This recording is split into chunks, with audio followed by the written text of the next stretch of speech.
অর্জুন সিং যেহেতু শক্তিশালী একজন নেতা, আমাদের পার্টি থেকে উনি তৃণমূল কংগ্রেসে চলে গেছিলেন, তারপরে পরবর্তী সময় আমাদের পার্টিতে এসে আমাদের পার্টির টিকিটে লড়াই করেছেন।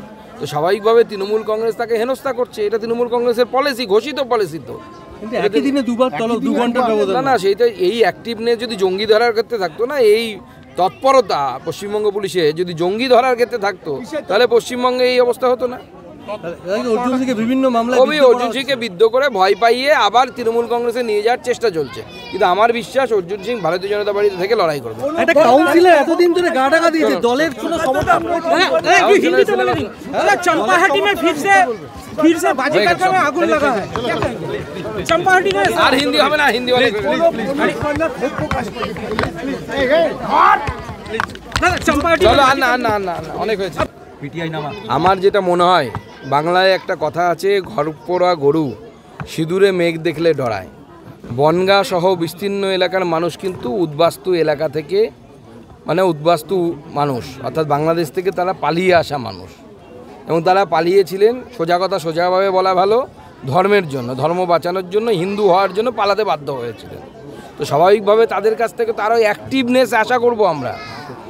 তারা যদি নিজের কষ্টটাকে না বোঝে যে আমরা ওপার থেকে পালিয়ে এসেছিলাম, আবার যদি এলাকার ডেমোগ্রাফি চেঞ্জ হয়ে যায়, জনবিন্যাস চেঞ্জ হয়ে যায়, পরিবর্তন হয়ে যায়, হিন্দুরা যদি সংখ্যালঘু হয়ে যায়, তাহলে পরে আবার পালাতে হবে। তৃণমূল পঞ্চায়েত বলছে সিসিটিভি দিয়ে মুড়ে ফেলছে নজরদারি চালানোর জন্য, তৃণমূল পুরপ্রধান আবার কাশ্মীরি শালওয়ালাদের নজরদারি করতে। না না, সেও তো উদ্বাস্তু, সেও তো ওই পার থেকে লাতিকে পারে এসেছে, খেদান। কাশ্মীরি শালওয়ালা তার জঙ্গি হতে পারে। না না, সে তো সম্ভাবনা থাকেই, আমি অস্বীকার করবো না। যদি ভালো কাজ করে থাকে, আমি ভালো কাজে তাকে আমি বলবো যে ধন্যবাদ ভাই, তুমি ভালো কাজ করেছো, দেশ সবার আগে।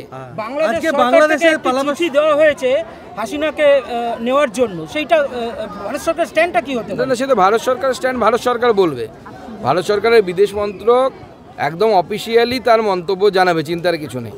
ভারতবর্ষের সরকার বাংলাদেশের পরিস্থিতির উপর তীক্ষ্ণ দৃষ্টি রেখেছে, এবং মাথায় রাখবেন, সব কাজ সরকার বলে করে না। হিন্দিতে একটা কথা আছে না, হাতির দু রকমের দাঁত হয়, একটা দেখানোর, একটা খাওয়ার। তো সরকার, ভারত সরকার এমন কাজও করছে যেটা দেখা যাচ্ছে না, কিন্তু তার ইম্প্যাক্ট আপনারা বুঝতে পারবেন। আজকে বাগদা থেকে দুজন ধরা পড়েছে, বাগদা থেকে বাংলাদেশ, গোটা রাজ্য জুড়ে একের পর এক ধরা পড়ছে। ত্রিপুরা থেকে 5 জন বাংলাদেশে পালাবার, বাংলাদেশ থেকে এদেশে আসার সময় দেখি বিএসএফ এর আরো নজরদারি প্রয়োজন। বিএসএফ এর নজরদারি চলছে, কিন্তু বেশ কয়েকটি জায়গায় সীমান্তের কাঁটাতারের বেড়া না থাকার জন্য, কারণ ডিসপিউট আছে যে 0 পয়েন্ট কোনটা। কারণ দেশ যখন স্বাধীন হয়েছিল তখন এই রেখা সীমানা এমনভাবে টানা হয়েছিল, বহু জায়গায় ডিসপিউটেড এরিয়া আছে যেখানে ডিমার্কেশন করা যায়নি 0 পয়েন্ট কোন জায়গাটা। তো স্বাভাবিকভাবে সেখানে ফেন্সিংয়ের কাজ আটকে আছে। আর পশ্চিমবঙ্গ তো সবার উপরে, পশ্চিমবঙ্গ তো দিচ্ছেই না জমি, অত ফেন্সিং হওয়ার কোনো কারণ নেই। বিএসএফের নজরদারি পর্যাপ্ত পরিমাণে আছে, কেন্দ্র থেকে বিশেষভাবে নির্দেশ এসেছে নজরদারি চালানোর জন্য, এবং সেই জন্য ধরাও পড়ছে। 2017 সালে মধ্যমগ্রাম থেকে নকল আধার কার্ড তৈরি করে বাংলাদেশি এখানে বসবাস করছিল, এবং সেখানে আজকে পার্কস্ট্রিট থানা তাকে ধরেছে। 2017 7 বছর ধরে এখানে গা ঢাকা দিয়েছিল। তাহলে কি বলছেন, নজরদারির অভাব? না, পুলিশের নজরদারি নেই কিছু। আমরা তো কতবার বলেছি, পার্কস্ট্রিট থেকে শুরু করে, শুধু পার্কস্ট্রিটে নয়, সুন্দরবন এলাকার মৌসুমী দ্বীপে একের পর এক এই ধরনের আধার কার্ডের ঘটনা সামনে এসছে।